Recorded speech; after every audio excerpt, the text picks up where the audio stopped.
Alhamdulillah, Alhamdulillahi Rabbil Alamin, alladhi nasara dinahul Islam wa nasara ibadahul muslimin wa huwal azizul alim. Fanashhadu an la ilaha illallah wahdahu la sharika lah wa nashhadu anna sayyidana Muhammadan abduhu wa rasuluhu alladhi la nabiyya ba'dah.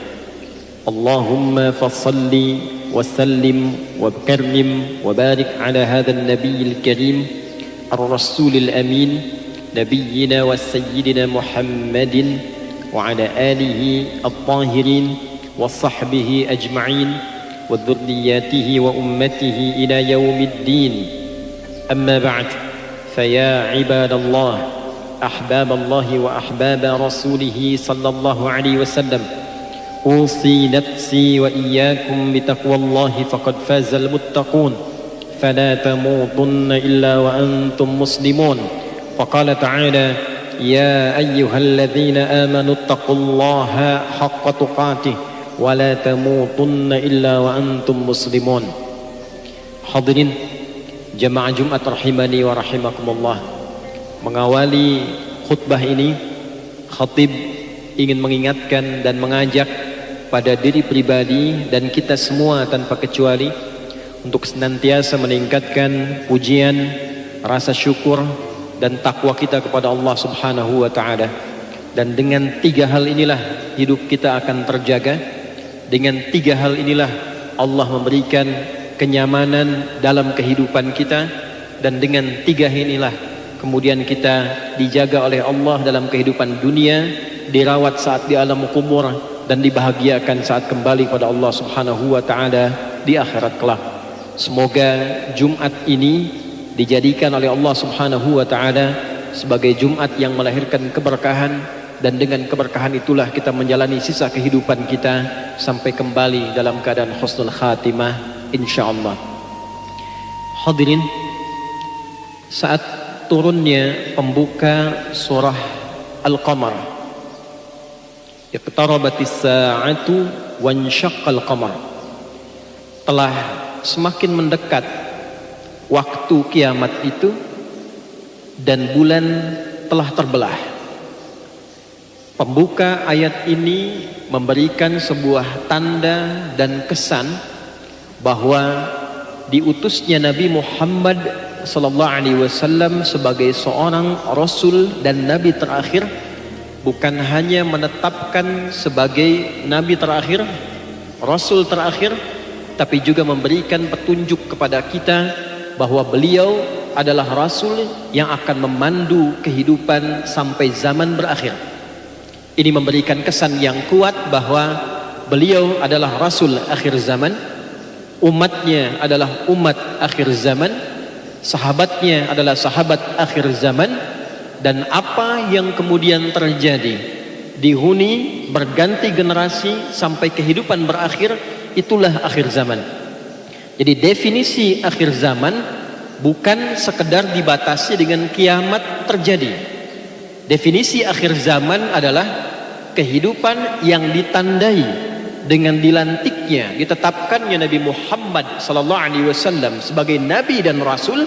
Dan dari periode itulah kemudian sampai berakhirnya kehidupan ini, kiamat terjadi, itu yang dimaksud dengan akhir zaman.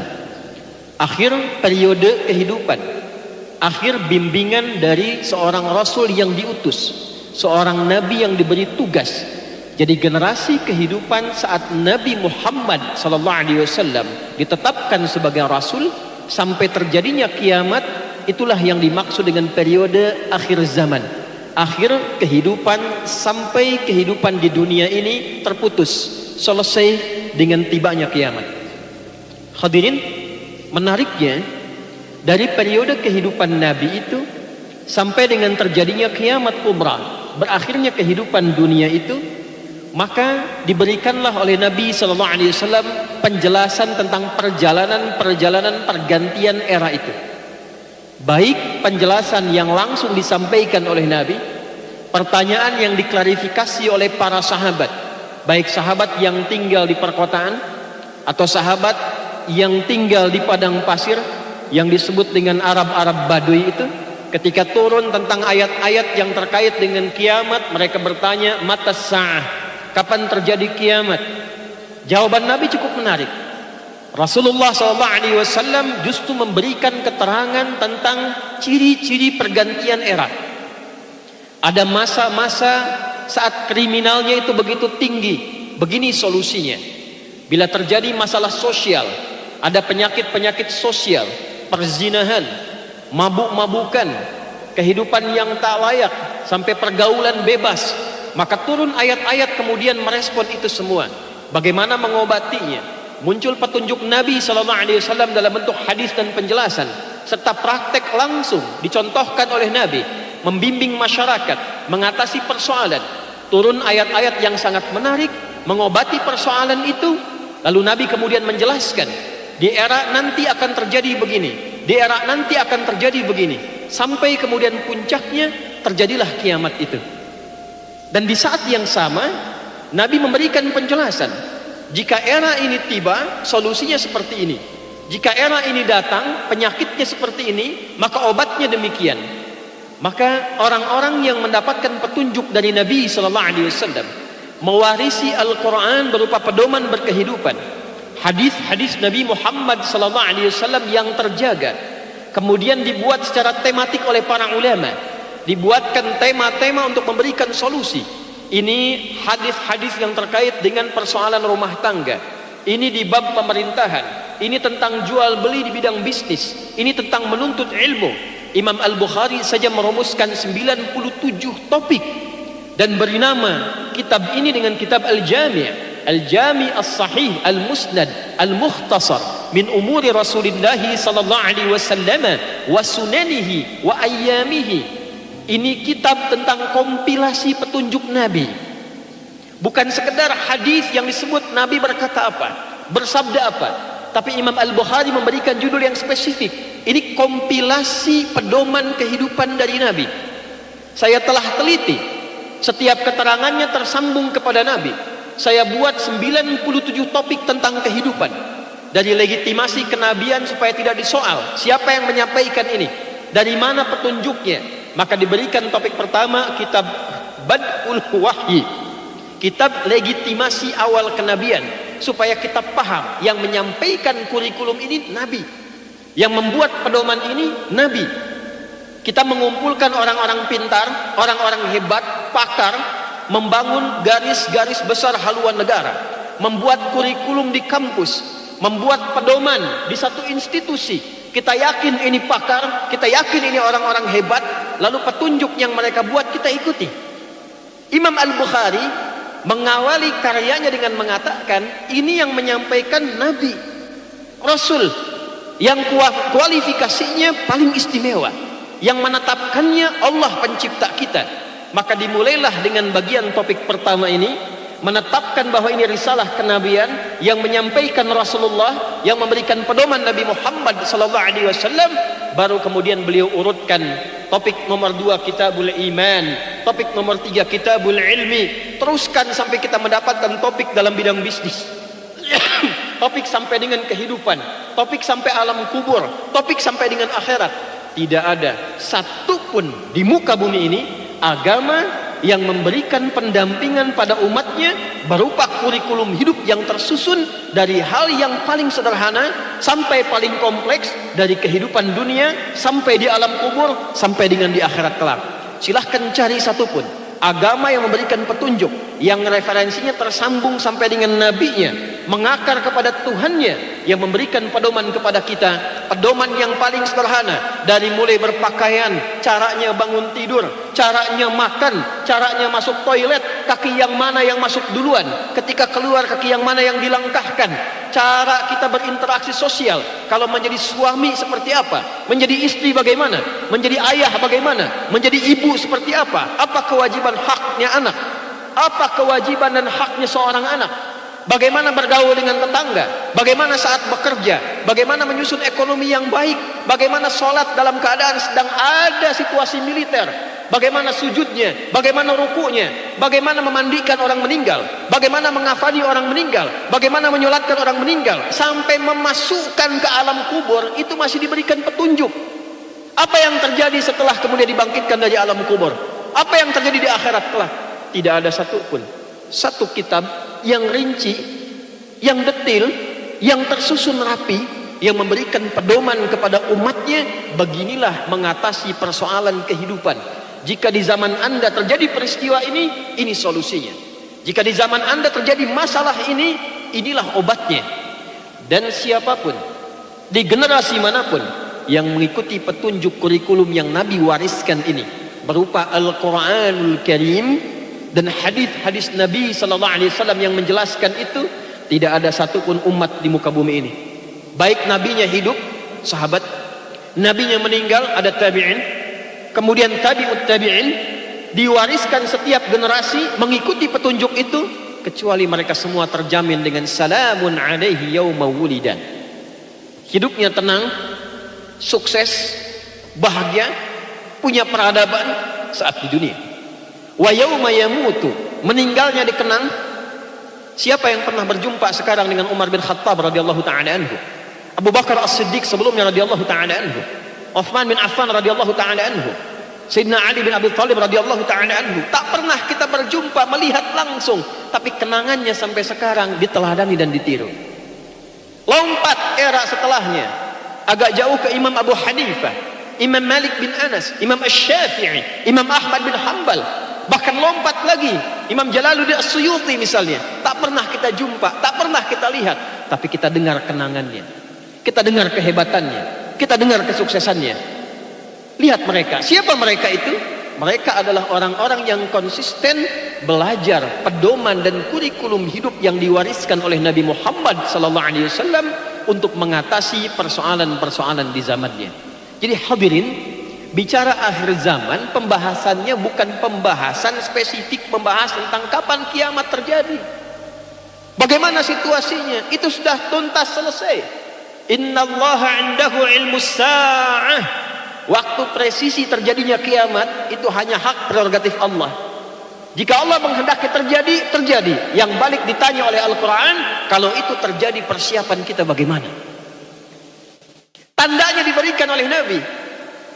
Justru ketika orang banyak bertanya, yang dikembalikan pertanyaan itu oleh Nabi, persiapan apa yang telah engkau hadirkan setidaknya untuk mengatasi persoalan-persoalan di zaman tempat kita berada, waktunya, ruangnya. Jadi berbicara tentang akhir zaman hadirin adalah membahas tentang kehidupan kita masa kini, melihat tentang keadaan di masa depan.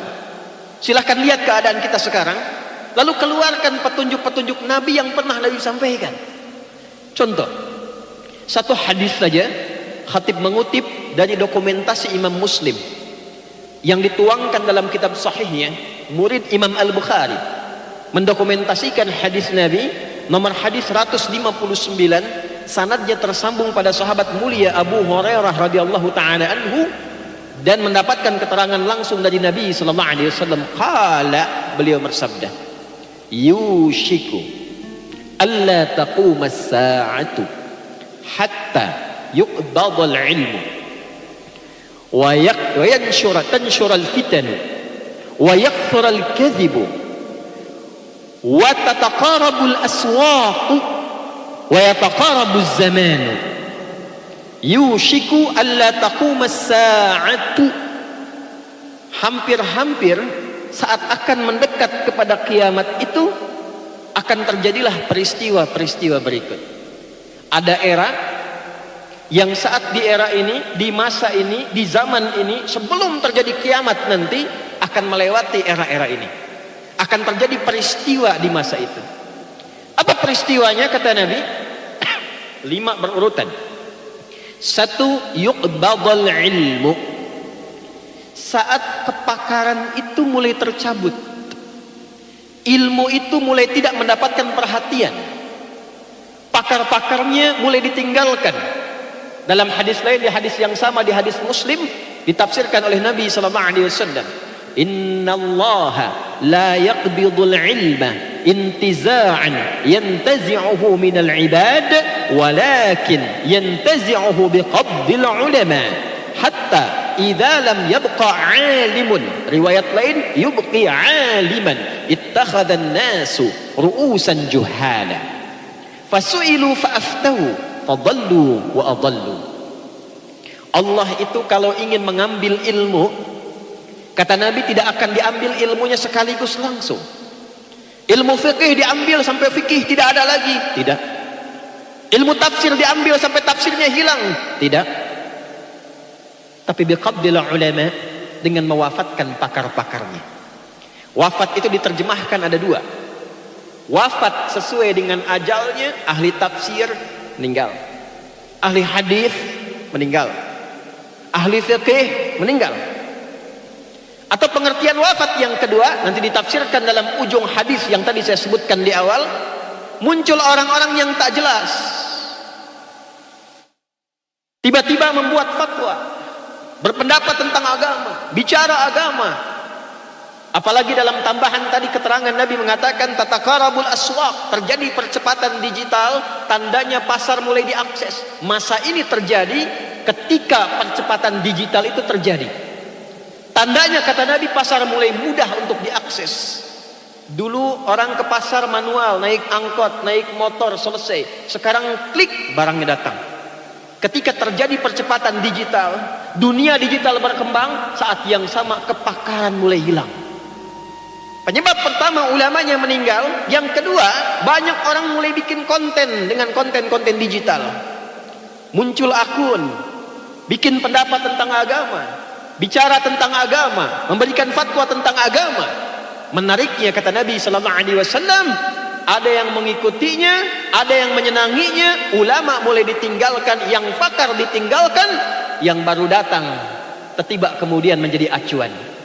Akan ada era terjadi seperti itu. Sekarang tanyakan pada diri kita, apakah di masa kita tinggal hal demikian terjadi? Jika benar terjadi, cari solusinya. Apa solusi yang disampaikan oleh Nabi? Apa penawarnya yang diajarkan oleh Nabi? Ketika masa ini terjadi, solusinya apa? Sebelum sampai ke solusi, kata Nabi, yaktural kadhibu, Anda akan dapatkan banyak manipulasi terjadi dalam kehidupan, sehingga sulit dibedakan ini yang benar yang mana, yang salah yang mana. Yang salah kelihatan benar, yang benar tidak dianggap. Wa tantashirul fitanu, fitnah mulai merebak di mana-mana. Terjadi perselisihan, terjadi pertengkaran skala lokal, secara global, dan dalam saat yang sama bersamaan dengan fitnah itu muncul manipulasi berkembang, pertikaian berkembang. Hadirin, pertanyaan pertamanya, itu baru satu hadis. Apakah terjadi di zaman kita saat ini? Apakah terjadi di era kita saat ini? Nah, ketika terjadi masalah-masalah itu, indahnya Islam, sebelum kita mengalaminya, Nabi menjelaskan dulu. Ini ada terjadi masalah begini di setiap era. Engkau hidup di era yang mana? Itulah sikap kita sebagai muslim ketika diajak, ayo kembali pada Al-Quran, kembali pada hadis. Maksudnya bukan hanya klaim saja. Bikin pengajian-pengajian Quran, pengajian hadis, apa yang dipelajari, apa yang dikaji. Yang diinginkan Nabi itu dengan kembali pada Quran dan hadis, kembali pada kurikulum Quran dan hadis yang jadi solusi untuk kehidupan kita. Analisis masalahnya, keluarkan solusinya. Contoh, ketika tiba persoalan tadi, fitnah terjadi, ranah digital mulai muncul, maksiat beralih dari yang tadinya on-site, kita sebut offline, on-site jadi online. Judinya online, nipunya online, hoaxnya online, terjadi berita hoax. Kita nggak bisa bedakan ini mana yang benar, apakah yang A ataukah yang B. Turun ayat, gunakan surah Al-Hujurat itu. In ja'akum fasiqum binaba'in fatabayyanu. Hei orang-orang beriman, buktikan engkau beriman, pakai imanmu dalam menganalisis informasi, kata Allah. Jadi orang beriman itu dengan yang belum beriman, menerima informasi itu karakternya beda. Tidak asal ambil, ada status komen, ada ajakan ikut. Ayatnya jelas, in ja'akum fasiqum binaba'in. Jika ada kontainer pembuat konten, nyampaikan kepada kita berita, kita belum yakin, ada masalah, teliti dulu, cek dulu. Benar nggak beritanya? Dari mana sumbernya? Seperti apa realitanya? Pertanyaannya, ketika iman kita disoal dalam konteks menyikapi persoalan sosial, bagaimanakah kita membuktikan keberimanan kita yang kita miliki itu? Dalam pengertian terbalik, artinya orang-orang yang cepat menangkap sesuatu di era percepatan digital itu terjebak dalam hoax, bukan hanya menunjukkan etikanya bermasalah, tapi imannya pun sedang dalam keadaan yang lemah. Wala taqfu ma laysa laka bihi ilm innas sam'a wal basara wal fuada kullu ulaika kana anhu mas'ula. Kata Allah, jangan mudah mengikuti tren, mengikuti ajakan sampai engkau mendapatkan kejelasan latar belakangnya. Engkau kan orang yang diberikan instrumen pengetahuan, punya pendengaran, punya penglihatan, punya pikiran. Kata Allah, gunakan instrumen pengetahuan itu untuk melacak berbagai sumber yang menjadikan engkau mengambil keputusan, karena satu saat itu akan dipertanyakan di hadapan Allah Subhanahu wa taala. Hadirin, itu baru satu hadis. Ada hadis tentang pergaulan bebas, ada hadis tentang perzinaan dengan segala turunannya, perselingkuhan, pergaulan bebas. Sekarang orang mudah membuat konten menampilkan pornografi, aksi-aksi verbal dengan kata-kata yang sensual. Tidak malu lagi mengeluarkan kata-kata yang kotor, yang jorok. Keluarkan ayat Qur'annya, keluarkan hadisnya. Saat ada persoalan menjadi penyakit sosial di masa kita seperti itu, apa ayat yang relevan untuk mengobatinya? Apa hadis-hadis yang sesuai untuk membina keluarga kita menjadi keluarga yang baik, tidak larut dalam kejadian-kejadian masyarakat sosial itu? Hadirin, ini yang kita butuhkan hari ini. Jadi mengatasi fitnah akhir zaman bukan hanya membuat kajian-kajian, konten-konten, lalu mengingatkan masyarakat tentang begini terjadinya kiamat, begini terjadinya tanda-tandanya. Tanda pertama sudah datang, tanda kedua sudah datang. Hadirin, jangankan sekarang, 15 abad yang lalu informasi itu sudah disampaikan Nabi. Yang kita butuhkan sekarang, ketika tandanya itu tiba di hadapan kita, apa solusi yang bisa kita dapatkan untuk mengatasi itu? Sehingga ketika terjadi pornografi, porno aksi masuk ke handphone Anda, ke iPad Anda, ke perangkat-perangkat digital Anda, kita bisa membebaskan diri dari program-program demikian. Ketika terjadi masalah sosial, judinya masuk ke online, dari mulai pinjaman-pinjaman online, masuk tanpa syarat, cuma nyerahkan keterangan KTP langsung dapat pinjaman. Di saat yang sama ribanya muncul. Di saat yang sama tantangan masa depan jadi penyakit muncul. Bisa ada teror, bisa ada fitnah. Dan pelajari penyakit seperti itu tidak akan menjadi resiko pribadi, pasti keluarganya terkena. Ada penyakit-penyakit di kehidupan masyarakat yang kalau dikerjakan, jangankan pelaku utamanya, keluarga yang terkait akan terkena bagiannya. Contoh kasus pencurian, semakin besar kasusnya, seperti korupsi disebutkan sekarang. Bapaknya korupsi, jangan dikira bapaknya saja yang kena, istrinya akan kena, ibunya akan kena, anaknya yang tidak punya dosa di sekolah dibully oleh temannya, kehilangan kesempatan pendidikannya. Jadi keluarkan ayatnya, keluarkan hadisnya. Kalau satu saat Anda bekerja di kantor dengan posisi pimpinan, ada orang menyogok, Anda tahu resikonya, Anda paham apa yang akan terjadi. Bukan hanya Anda yang akan disoal, anak-anak Anda yang tanpa dosa akan kehilangan masa depannya, keluarga Anda kehilangan kehormatannya. Kalau kita memahami pedoman itu, mengenal caranya, setelah itu belajar tentang kitabur rizqi, bab tentang pencarian rizki. Kenali apa itu rizki, bagaimana mencarinya, kenal Allah pemiliknya. Ini kadang agak aneh. Kita yakin Allah yang punya rizki, kita punya Tuhan maha kaya, kita sangat yakin Allah itu maha kaya. Kok ada orang merasa Tuhannya maha kaya tapi merasa miskin? Mustahil kita punya Tuhan yang maha kaya, hambanya miskin, itu mustahil. Hambanya fakir, itu mustahil. Kecuali hamba yang tidak kenal Tuhannya, kecuali hamba yang tidak pernah merasakan cukup dalam kehidupannya. Oleh karena itu hadirin, sebagai penutup khutbah ini, khatib dengan semangat yang tinggi mengajak pada kita semua, mari kita kembali kepada Al-Quran dan hadis dengan seutuhnya. Dalam pengertian belajar lagi Al-Quran sebagai kurikulum kehidupan. Kembali pada Quran dan hadis itu bukan slogan pengajian A, bukan slogan pengajian B, Hijrah yang sesungguhnya bukan masuk pada kelompok pengajian A, kelompok pengajian B, bukan. Hijrah itu kembali menata diri kita lebih baik dalam pandangan Allah dan Rasulnya, lewat jalur-jalur yang secara bersanad terjaga oleh para ulama, sehingga kenal Allah, kenal Rasul dengan cara yang benar. Mari kita lihat diri kita, profesi apa yang sedang kita kerjakan dalam kehidupan di dunia ini. Anda yang sedang bergelut di dunia perdagangan bisnis, belajar ayat-ayat bisnis dalam Al-Quran, hadis-hadis tentang bisnis, keluarkan ayatnya, keluarkan hadisnya, tekuni pelajaran itu, bikin kajian khusus di bidangnya. Anda yang di bidang keamanan, di militer, di kepolisian, keluarkan ayat-ayatnya, keluarkan hadisnya, tekuni itu, lihat dan praktekkan bagaimana orang dulu pernah mempraktekkan itu dan berhasil dalam kehidupannya. Demikian yang di bidang kesehatan, ada dokter, ada perawat dan lain sebagainya. Demikian anak-anakku yang sedang belajar, para musyrifin, musyrifah yang sedang mendampingi proses pembelajaran, keluarkan kitabul ilmi, ayat-ayat ilmu, hadis-hadis tentang ilmu, dan silahkan perhatikan. Setelah kita pelajari pedomannya, kita praktekkan kehidupannya dan analisis masalah-masalah apa yang ada dalam kehidupan kita, keluarkan ayat dan hadis sebagai pedoman kehidupan kita untuk mengatasi persoalan kehidupan saat ini yang tengah kita hadapi. Minimal kita menjaga diri sampai ajal kita tiba dan wafat dalam keadaan yang baik menurut Allah, yang disebut dengan husnul khatimah. Semoga Allah mengantarkan kita pada kebaikan, mengisi hari-hari kita dengan kemuliaan, dan mewafatkan keadaan kita dalam keadaan terbaik menurut Allah Subhanahu wa ta'ala. Barakallahu li wa lakum fil Qur'anil azim, wa nafa'ani wa iyyakum bima fihi minal ayati wa dzikril hakim, wa taqabbala minni wa minkum tilawatahu innahu huwas sami'ul alim. Ud'ullaha yastajib lana wa lakum jami'an.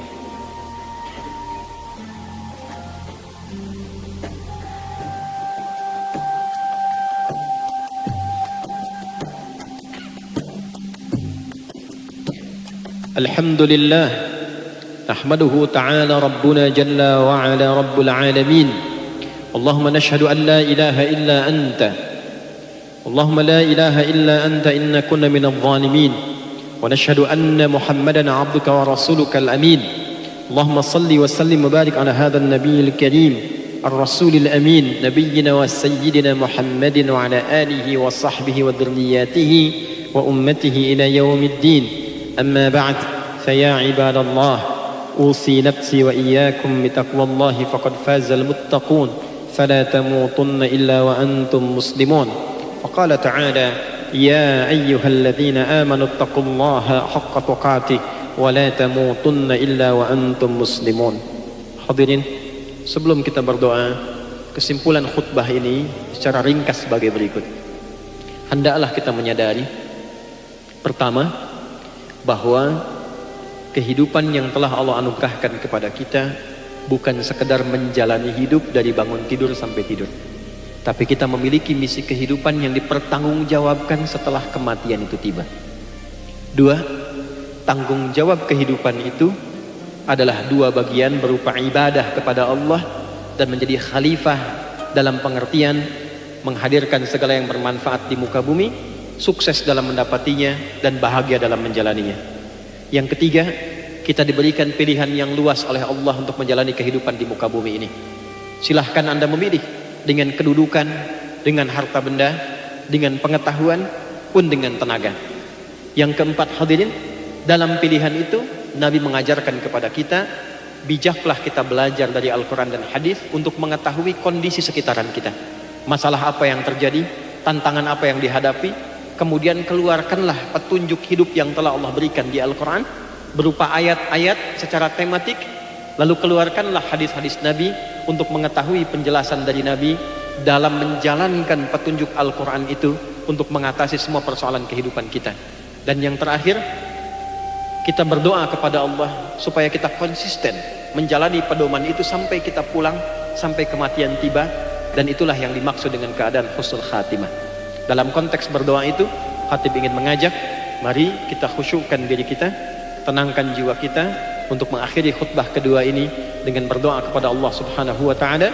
Mudah-mudahan dengan doa ini dimantapkan jiwa kita, pikiran kita, dan fisik kita untuk mengisi sisa kehidupan kita menjadi lebih baik di hadapan Allah Subhanahu wa ta'ala.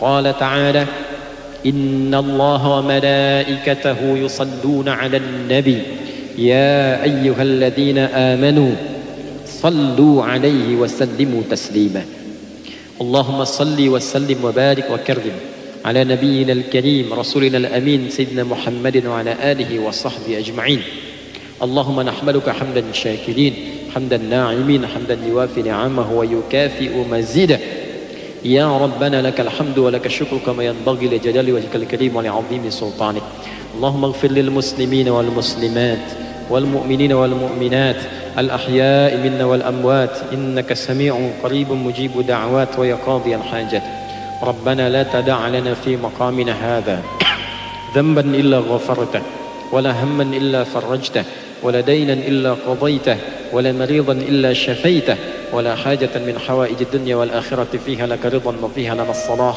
إلا قضيتها يا أرحم الراحمين. Ya Allah, jangan biarkan ada satu jamaah di Jumat ini yang datang membawa dosa kecuali Engkau telah ampuni dan gugurkan seluruh dosa-dosanya. Kalau ada yang sakit, mohon sembuhkan penyakitnya. Kalau ada yang memiliki kesulitan finansial, mohon limpahkan rizki kepadanya untuk mencukupkan kebutuhan ekonominya. Ya Allah, jika ada di antara kami yang mengalami kesulitan, dengan keikhlasan menunaikan Jumat, angkat dan hilangkan kesulitan hidupnya. Allahumma ya Allah, Allahumma ja'al biladana Indonesia baldatan thayyibatan wa anta tardaha wa sa'ira biladil muslimin Masr al-azizah. Allahumma ya Allah, anugerahkan penjagaan kepada negara kami Indonesia ya Allah. Jadikan Indonesia negara yang makmur, negara yang Kau ridai, dan seluruh negara-negara yang terdapat umat-umat Islam di dalamnya khususnya ya Rabbal Alamin. Allahumma ya Arhamar Rahimin ihdi umara'ana ya Allah wa ru'asa'ana liyahtadu ilaika wa ila hadyi rasulika sallallahu alaihi wasallam liyukhaffifu hisabahum yaumal qiyamati ya Arhamar Rahimin. Ya Allah, anugerahkan hidayahmu, taufikmu kepada para pemimpin di negeri ini ya Allah, di semua level kepemimpinan. Berikan hidayah kepada mereka agar bersikap adil dalam keputusan mereka ya Allah, mensejahterakan masyarakat untuk meringankan hisab mereka di akhirat kelak ya Arhamar Rahimin. Allahumma ja'al ulama'ana mukhlisina lakad-din wahfad ulama'ana ya Arhamar Rahimin. Ya Allah, mohon jaga para ulama kami, tuluskan niatnya ya Allah, benarkan fikirannya ya Allah, berikan kemampuan untuk mencerahkan dan menyatukan masyarakat, jauhkan mereka dari perpecahan ya Arhamar Rahimin. Allahumma ya khairan nasirin, Allahumma ansur ikhwatana fi Palestin wa fi kulli makanil mubtalin wahfad ya Allah junudana ya Allah, junudal Indonesiyin. Allahumma ya Allah, berikan pertolonganmu ya Allah kepada saudara-saudara kami di Palestina, di tempat-tempat yang tengah mengalami musibah ya Rabbal Alamin. Dan jaga ya Allah, mohon jaga ya Allah para prajurit kami yang tengah bertugas baik di dalam negeri ataupun di luar negeri, dan terima yang wafat dalam keadaan syuhada, terima yang wafat dalam keadaan syuhada.